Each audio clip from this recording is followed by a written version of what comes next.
Hi, and welcome to phase 2 of mapping practices, barefoot walking.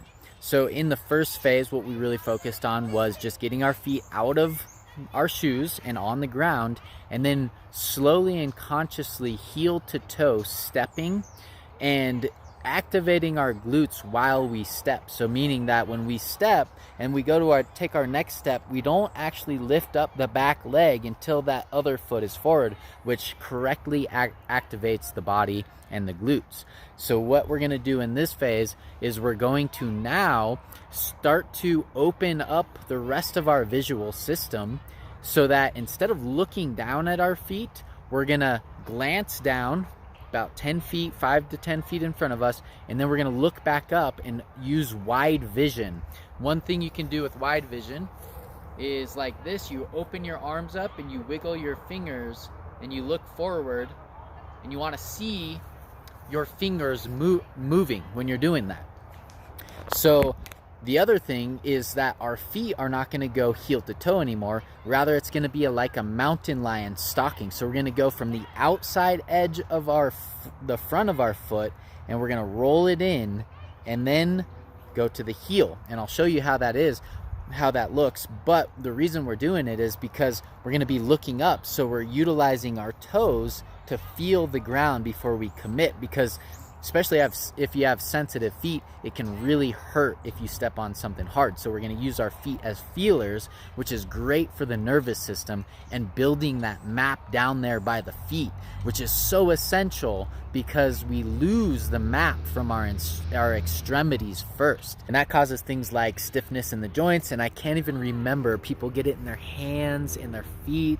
And I guess it's good that I can't remember it because I don't even want it in my consciousness. But I think you know what I'm talking about. It's a very common thing that people experience in their hand joints and their foot joints.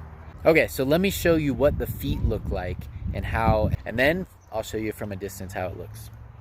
Okay, so here I am on the ground, and when I walk, I'm going to go outside of the toes, and then I'm going to roll in, and then I'm going to put my toe down, and then I'm going to keep that foot down while this other foot rolls from the pinky toe in and then down. And this is really nice grass, but if you can think about being in the woods, you want to feel, okay, that's a good place to step.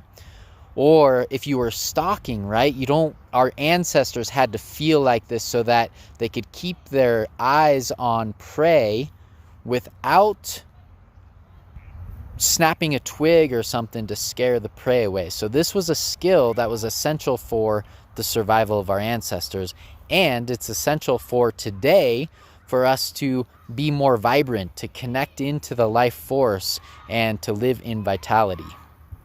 So what I'm doing is I'm looking up, scanning my surroundings and stepping, and then glancing down at the path in front of me 5 to 10 feet, and then looking up again.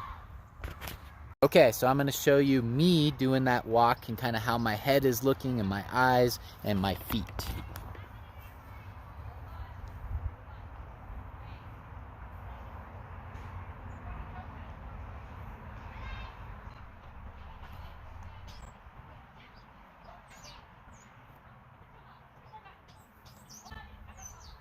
Look down and then look up. And glance down with the eyes and look up. Body upright, head up, feet feeling.